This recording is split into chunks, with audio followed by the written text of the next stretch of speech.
Yeah. 2 for 1, March 16th. 16th, I thought it was 6th. I don't know what it was, but you gotta be on record at 3rd, 2 for 1. You're all start giving me 4% on my money. Yeah. 4.5. It's fine. Only one meeting going on. One meeting going on here, folks. Welcome to committee meetings for Wednesday, March 1st. And the handle is not here tonight. We'll have Mr. Davis, please. Okay, opening Health Services Committee at 6:01. We have 3 proposed action items. Number 1 is the budget amendment, Greene County Community Services Board, HCS, Columbia University grant. I'll move that resolution. I'll second it. All in favor? I just have a question, Greg. Yes. Do we know what this, I see it's a balance of 95,000 from the previous year. Do we know what this funding is going to be used for? For this year? The Laura is here. And she Jason is. We have Jason. Yeah, I don't know exactly what it's some of it is going towards I believe it's going towards the sorry the Columbia Greene Addictions Coalition. I think some of it is earmarked for that, and I'm not sure what else is for. I'm not sure exactly what this is left over. What part of this is left over? I know it's left over from the previous year. The grant ends up and winds up at the end of this month. So this is the balance of that, and Appropriated in the mental health budget. right, and Right. and I believe most of it is going towards the Columbia Greene Addictions Coalition. And I can just speak to the grant itself. So our county fiscal year runs on the calendar year cycle. This grant runs on the state fiscal year cycle. So since the grant will end on March 31st, the appropriations that are being carried forward from 2022 will cover the expenses associated with the program manager expenses as well.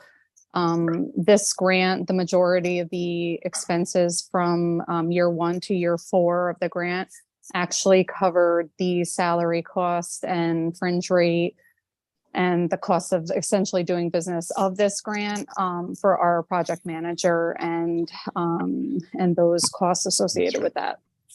That's right. Thank you, Amanda. Thank you. You're welcome. Okay, we have a first and a second. All in favor? Is anyone opposed? Okay, number 2, authorizing agreement and budget amendment, Greene County Public Health Department, Greene County, New York Medical Reserve Corps, and the National Association of County and City Health Officials. I'll move that. Second, Lucas. Okay, all in favor? Aye. And is anyone opposed? Okay, number 3, budget amendment, Greene County Public Health Department Performance Incentive Initiative Award Year 10. I'll move that. Second. All in favor? Aye. Is anyone opposed? Okay, if there is nothing else, come before the Health Services Committee. Well, Mr. Chairman, I have a concern, and I've been concerned about this for about a week or so now over the newspaper article in the Daily Mail on Friday, February 17th regarding Columbia Memorial Health. We've been calling CMH, receiving a $5 million grant from the state Taxpayer grant, taxpayer aid grant. and governor's office to build a Greene County Health Center. That's what's the headline. Well, this is much needed in Greene County and something we've been advocating for by providing new medical services to our residents. My concern is the lack of information being provided to county officials. And I'm talking about all of us in this room and some of us on Zoom. The most alarming, if not the lack of information wasn't concerning enough, is the apparent lack of concern by CMH on the geographical location of such a facility. Geography of this Greene County Health Center should be the most important in CMH's decision and should be essential to CMH's business plans if they truly care about the people they serve. Caro or Catskill, not Cooksaki, should be exactly where CMH should be looking to build or expand. Cooksaki, with all due respect, is not the center of the county, and we all know it. That only would serve big government, doctors, and Southern Albany County, not Greene County. In the article, and according to the governor's statement, which I might add, I still haven't seen her statement, only read about it in the newspaper, a 40,000 square foot facility would provide essential ambulatory surgery, cancer treatment, and specialty physician care to Greene, Columbia, and Northern Ulster counties. Common sense tells us that this project sounds like the Exit 21 West property that CMH has held an option on with the IDA for close to 2 years, and they let it expire. The hospital spokesperson was quoted as stating CMH will continue its investment in Greene County. It was great that this announcement happened, but the lack of information provided to this legislature is alarming and very concerning to me. About a month ago, Sean informed us, the legislature, that the option by CMH to use the Exit 21 West land had expired with the IDA. And at that point, I requested that the IDA director present to us with further information as to what their plans were to develop the Exit 21 West property, as it sat for close to 2 years with an option by CMH holding up any potential development. The taxpayers deserved an explanation, and the legislators deserved answers from the IDA. At any point during this process, we, the legislature, were never told that CMH applied for this grant or that it potentially was going to be announced. We were told that CMH was interested in a simpler consolidation of services in Cooksaki and New Baltimore. I repeat, a consolidation of services already being provided, not new services as stated by the governor earmarking this $5 million grant, as Mike said, of our money. The lack of information provided to us is very alarming. The reality is that CMH and only some in Greene County knew that they applied for this grant. Yet we were not informed of that key detail. How can we, the legislative body, make decisions that will help further our mission on the Exit 21 West property after not knowing all of the details? Senator Hinchy's office informed our Economic Development Office the day before this grant information was released in the newspaper. Sean, our county administrator, contacted CMH regarding the details and received none. As the majority leader and legislator, I knew nothing about this grant, that CMH applied, or even that we, Greene County, applied for this grant for our community services building, or that this grant was awarded to CMH until I read the information in the Daily Mail.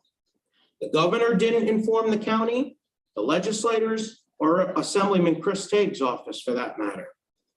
Only Senator Hinchy's office had information. That's alarming and very concerning. We weren't even told that Assemblyman Tague provided a transportation grant to Greene County for the Exit 21 property. I ask again, how can we, this legislature, make decisions that will help further our mission on the Exit 21 West property without knowing all of the details? After questioning what I read, I was happy that Sean provided us some details. We need all the details. I was also happy to hear that Sean suggested to CMH that the Greene Medical Arts Campus in Jefferson Heights was a viable option to expand vertically or horizontally on that property. The potential is there. I went to look at that property and the grounds, and CMH deserves to give us answers about what's happening on that campus.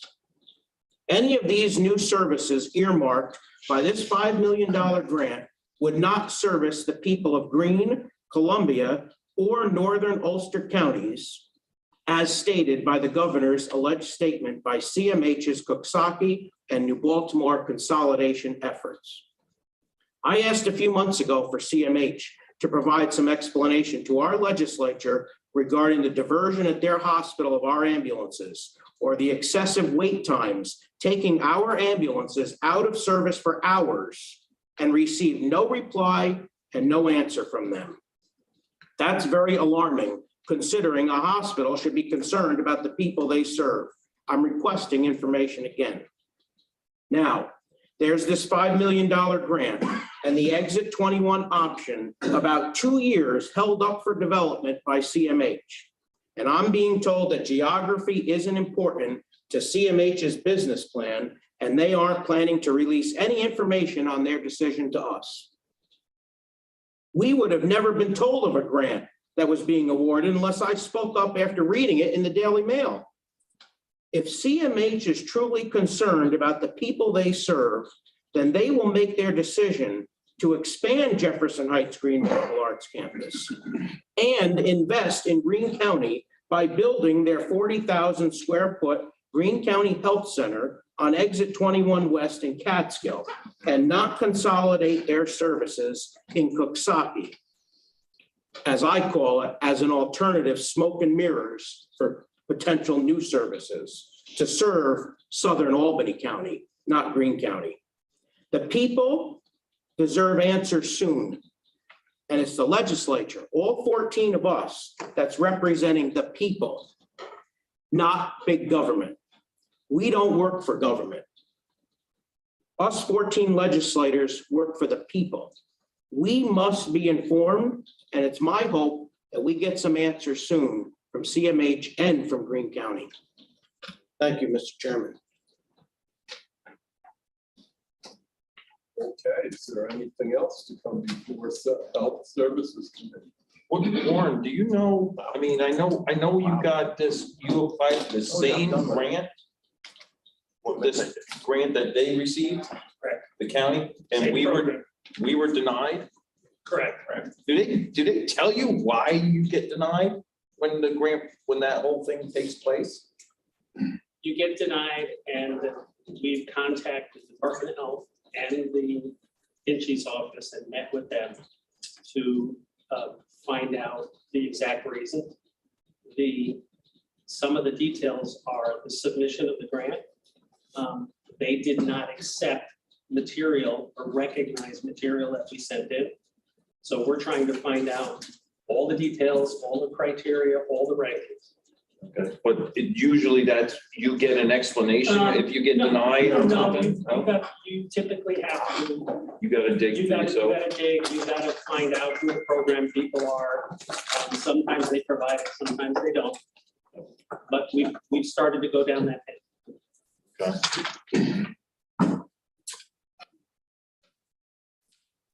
Right, we also have our new public health director here. I don't know if Laura had anything for tonight. I don't. I was going to do a presentation, but we moved it to Monday the 13th when Pat isn't here. Okay. Okay, once again, is there anything to come before Health Services? Motion to close. I'll second that. I did ask for that.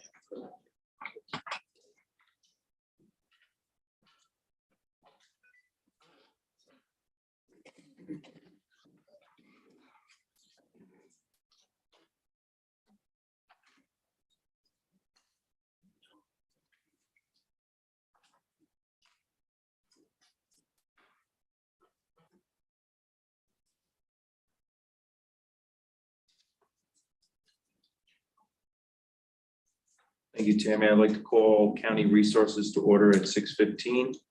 We have two resolutions before us this evening. Hopefully, we're able to look at them. I didn't know if anyone had more questions on the Greene County, you know, the foundation monies we're gonna do for the tuition for Greene County students. Nobody on that? The only question I had, what was the total we approved for the budget for this year? 100. Why are we only doing 50? The thought was that this semester and the fall semester, we would look at the success rate again, maybe over the summertime to get another report from the college as to how many people apply and what did they give out. I have it earmarked to be on the August schedule again. Right. But we could have done the 100, but Mike and I talked about Does it benefit the college at all for planning purposes in knowing that funding will be there or not? I don't know. Yeah. If that makes a difference. Yeah, I would say probably not, Pat, only because they shouldn't rely on that. That is really at the sole discretion of Greene County and how we budget. Yeah, I understand. It's a You know, donation into their foundation. Yeah, it's designated for our county residents, our county students. You know, I not- verbalized that with the president. Okay, I mean, she Yeah. didn't have the objection. I understand your point because if they know it's there, then they can pre-launch applications, et cetera. But They're looking at getting applications in, April, May, June, July, for next year.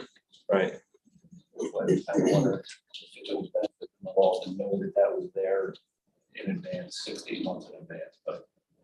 I think it's a good idea to have them come and present, like they've done. yeah, no, I know what Pat's who's- saying.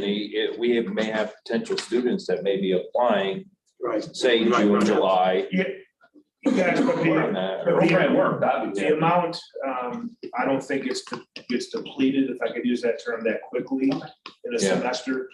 The last time when we started this program, it took, 3 semesters really for them to go through that funding, so. Right, But we can certainly make her aware officially that, well, we might have If we also need it. a better idea than Pat also is on our contribution through the budget the cycle. amount Yeah. of students, are we up next for this coming school year? Are we gonna be down a little? Well, overall, she made the comment that registration is up 12%. Right. I don't know how that balances between the two counties. Exactly. My bigger issue, if I could segue, coming off the NISAC conference. The proposed budget the governor released continues the existing aid to colleges. However, there's going to be a 20% holdback on the funding to the colleges until the SUNY system does an evaluation of the entire system across the state. Right. There's concern that there are some community colleges that are in counties that have colleges as well, and is the weak enrollment in some of those colleges due to the fact of competition. Should there be mergers? I pointed out, we share a college, and B, no, we don't have a competing interest, and therefore, by trying to hold up the system, you might be damaging some of the ones that are struggling to keep along, which has certainly been Columbia Greene. Right. But that's the way the budget has been proposed. Good. That's difficult. Couple other things. I received an email. A woman comes in here from time to time. Jen DeFrancisco is family's involved with B&B Forest Products, and she shot me an email on a couple items. One is in the legislative action, a proposed minimum wage increase for upstate New York of $20 by 2026. And I didn't know if that was discussed in NISAC at all. I didn't hear any discussion on that at all. And what about the unemployment insurance fiasco that the state is involved in? Was that talked about at NISAC? No. Because that's gonna fall on private employers to make that difference up. It's about $8 billion. Yeah, there's always a retro going back to where were you employed last is you get the Right. charge back on that. I think it goes back 24 months or something like that. Right. So I didn't know if they discussed any of that up there. No, During that? neither one of those issues. The topic du jour were really for FMAP, Medicaid reimbursement to counties, and then the derailment in Ohio. Yeah. With those, that seemed to consume most of the discussion on many of the committees. Okay. All right. If anybody would like me to forward her email, she does have some of her association official statements explaining their positions on those things. Some of my associations that I belong to are involved in this also. When you talk about National Federation of Independent Businesses and New York Farm Bureau. It's multiple organizations involved in both of them, which should be addressed. And Mike, I want to make sure I'm clear, and I want to clarify. We did receive notice from the Department of Health that our application was not approved. And it was deficient, that the materials that we had submitted to them wasn't everything that they needed. And we take exception to that. I don't know all the details. That's why we contacted Vinci. So the real details of criteria and ranking and scoring, we have no idea. But the material that was submitted, there were items there that they did not like or did not accept. And that's what doesn't sit well with us. And that's why we're trying to get an audience. Gotcha. Okay. All right. When I get more information, I'll share it. All right. Thanks, Warren. Yeah, I think sharing of the information, we as a board, we need that. So it's nice that they emailed you or emailed Sean, but, we have to know that information too. We can't make a decision if we don't have all the facts. Well, we don't have the answers yet. Well, just that we even applied for it or that it was denied, it would have been nice to receive that, a quick update. I will say, if we get the information with 14 minds here, we'll come up with the right answer. So just getting the information. Yeah, we literally found The out. good, the bad, the ugly, it doesn't matter. And it came from Hinchy's office. We didn't hear it from the governor. We didn't hear it from anybody else. It came from, Hinchy's office was actually looking for a quote. From Warren, from me, and I went. But I found out reading the Daily Mail Friday night and I called Harry and was like, what is this? Yeah. This was Friday evening. I worked all day and then all of a sudden I come home, open the mailbox and that's the headline of the paper. It's not unusual that we would not know, that the state would notify us about anybody else's application. They never do. But because of our long-term working relationship with CMH, that. You would think they would have told us. To Matt's point, that's a different scenario. But that happened like that. And they asked us for comments on that. Sean got right on the phone with CMH and they weren't available. So we didn't know until that very moment as well. Thanks, Warren. Anything else before county resources? All right, let's move on these resolutions. Number one, we got a resolution urging action by New York State legislators to advocate on behalf of SUNY community colleges to increase funding to community colleges in the state budget. Lennon moves, second, Overbaugh. Any discussion? All in favor? Aye. Opposed, so carried. Second one, authorizing agreement between Greene County and the Columbia Greene Community College Foundation and authorizing payment. Rivera? Rivera, Overbaugh. Any more discussion on that? All in favor? Aye. Opposed, so carried. Anything else come before county resources? Motion to close. Motion to close by Rivera. Second. Second, True. We are closed.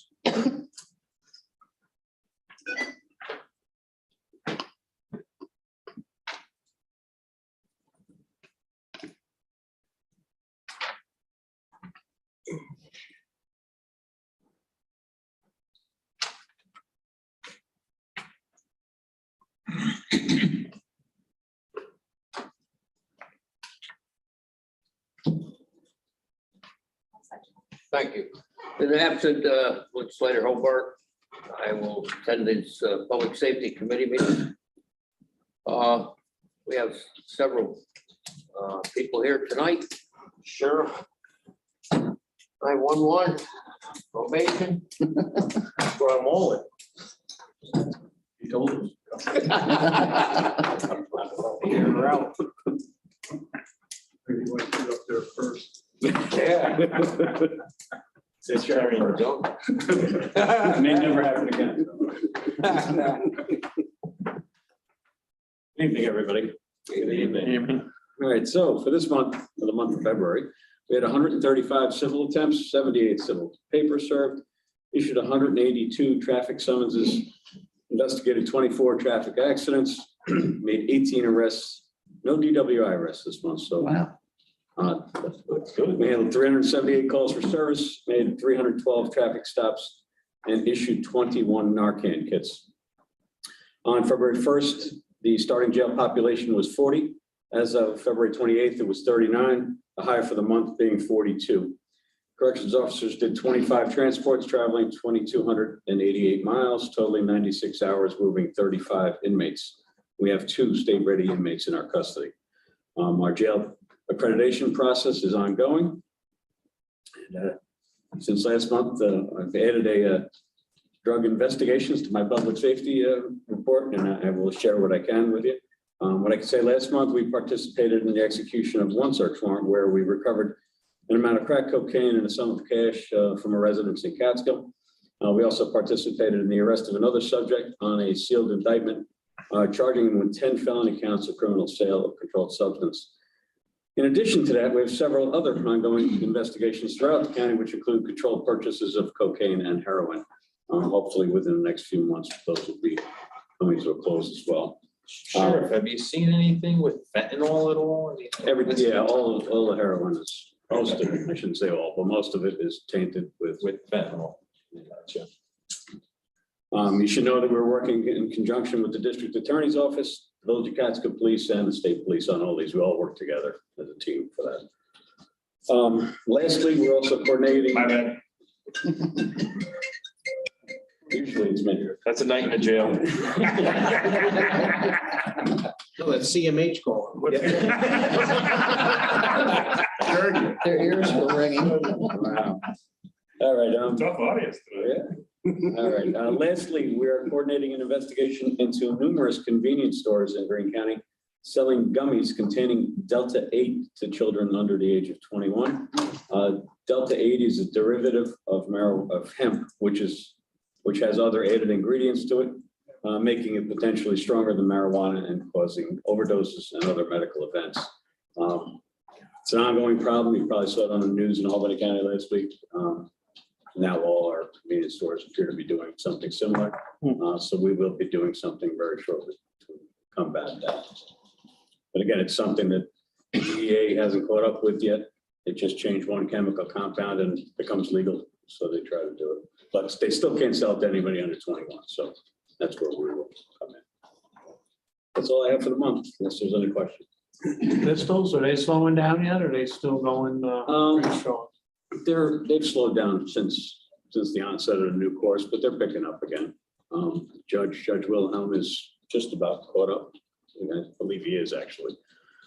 Problem is now there's an in-person interview with every new applicant, which is going to take a tremendous amount of time. So he set up Mondays to do those.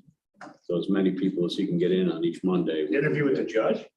Yeah, every new pistol permit applicant. It doesn't account for amendments, just new. Yeah, when I did mine, I had to interview with the judge. Mine too. I did too. I thought the Supreme Court struck that part down. Well, they The judge did. doesn't have a say in it.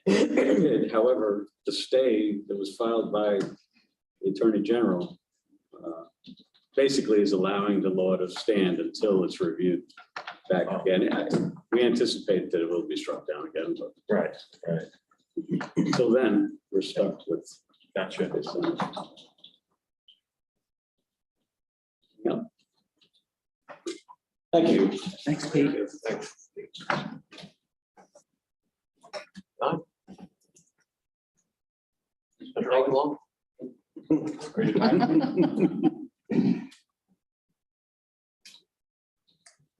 Good evening, everyone. Aye. Numbers for this past month, EMS calls 542, fire calls 153, police calls 1122, and unknown calls 680, for a total of 2,497. In calls into the 911 admin office was 4,155. Mutual aid calls, 13 for fire, 23 for EMS, either on mutual aid or move up calls. Hazmat calls, we had one on the New York State Thruway with Columbia County and their turf. And the Gifted team had one call on Potomac Mountain Road in the town of Athens. This past month, the office, we took quite a few calls from different fire districts throughout the county asking in regard to the 10% tax reduction for firefighters. Also, I'm working with As you all know, we do our annual 9/11 program in September. There's a very, and I'll just say a very good chance that the Marine Band will be present. We'll know by the end of June. Right now, they're scheduled to march in the parade in Coxsackie that weekend prior. So that will be a huge plus for our program. I also want to just take a few minutes. Matt got an email earlier this week, and it was in regard to, as we know, the derailment with the trains and so forth, all the action that's going across the country. I just want to let all the legislators know that back in 2018, the 4 districts, fire districts, Baltimore, Coxsackie, West Athens, and Catskill, and also West Camp, because West Camp does come into the town of Catskill. They have an agreement. And DEC took control of this project, and they affect all the counties. But they came in 2018. We met in my office.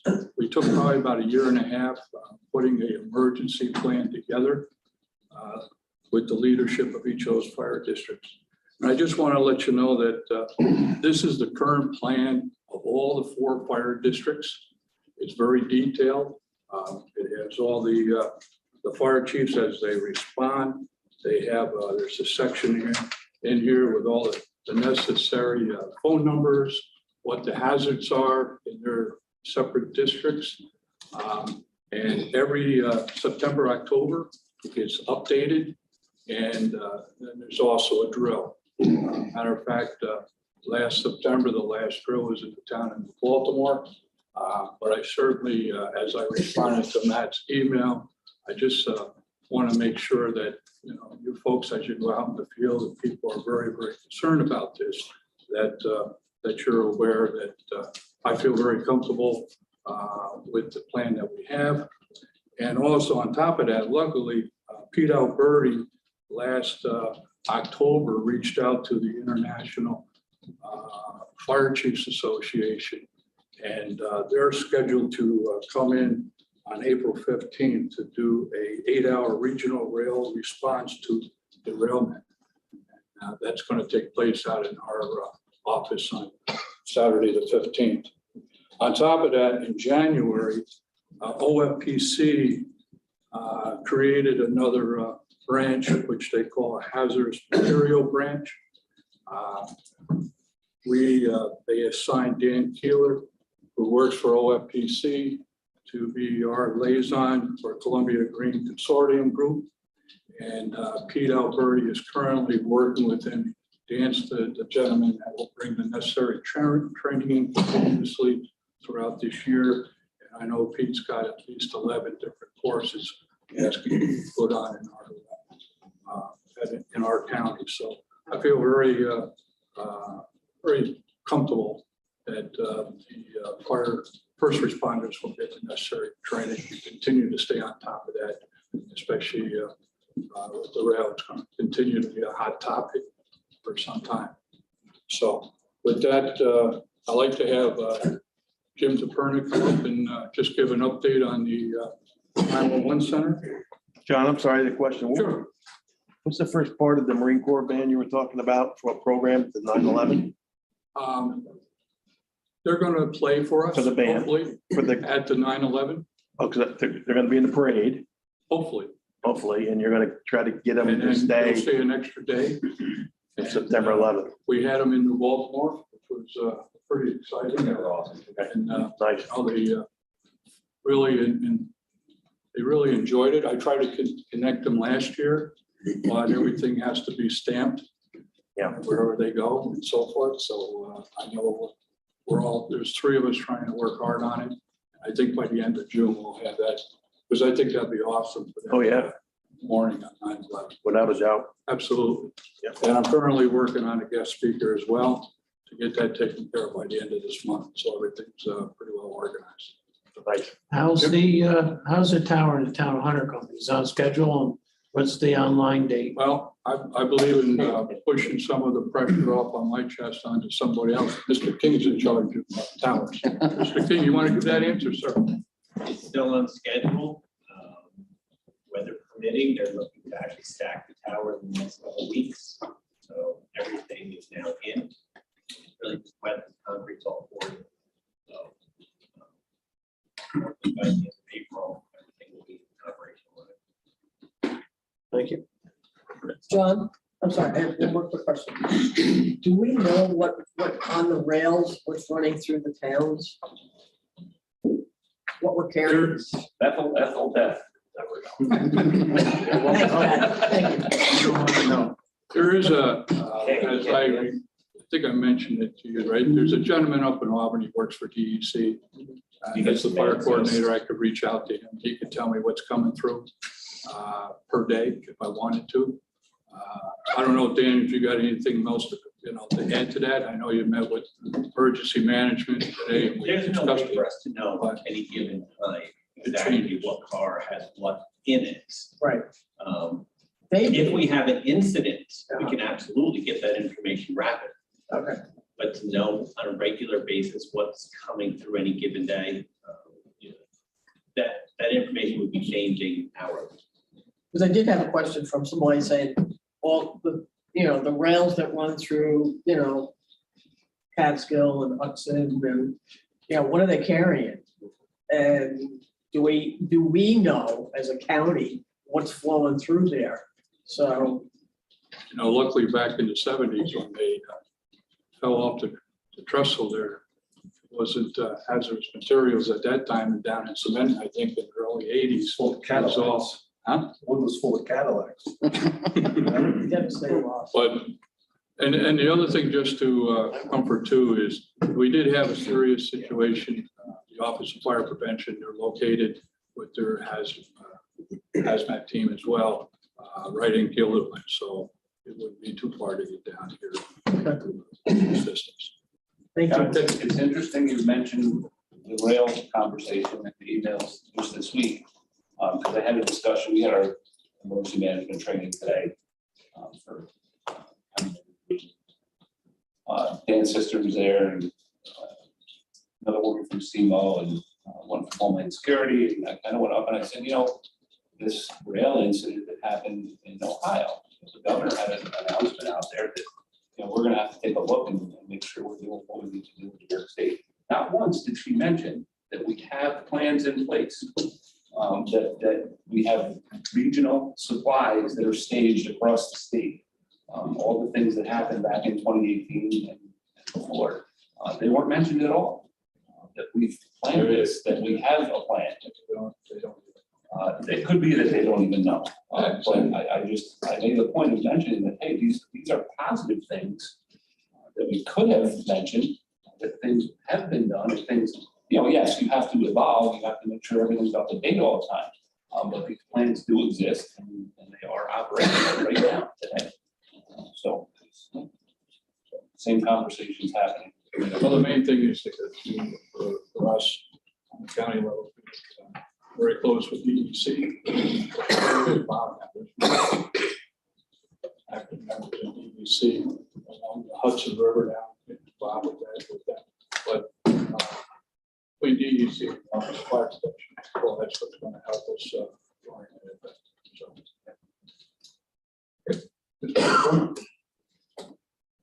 For real this time. For real. For all the time. I'm very. Good evening, everybody. Got a lot of irons in the fire at the 911 center. As you can hear from Director Farrell's numbers earlier, things are hopping out there, but we keep plugging right along.